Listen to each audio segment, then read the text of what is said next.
Unfair methods of competition and unfair or deceptive acts and practices are generally defined as those actions which tend to be deceptive, that will tend to deceive consumers. There are 20 specific examples in the statute of what deceptive acts and practices are.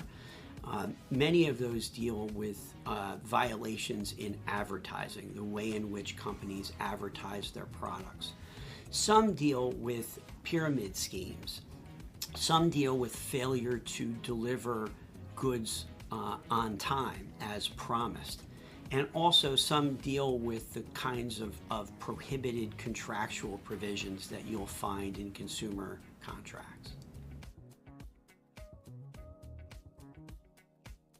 So typically a company learns that they're the subject of an unfair trade practices or consumer protection investigation when they get either a letter from the Office of Attorney General or a subpoena from the Office of Attorney General served upon them. Typically, that letter or that subpoena is demanding a laundry list of documents to be produced by the company for examination by the Attorney General's office. That usually prompts companies to hire an attorney to represent them during the investigation. Over the next year or so, documents are produced to the Attorney General's office.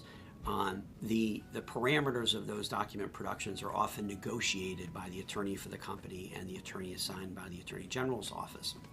Once the document phase is complete, then the Attorney General's office will make a decision about whether there's a reasonable basis to move forward with enforcement action. In other words, whether there's a reasonable basis to believe that there's a violation of the unfair trade practices or consumer protection law.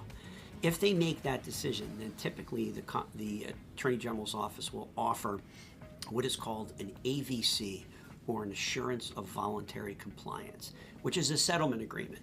And it presents that settlement agreement to the attorney for the company in an effort to try to settle the investigation.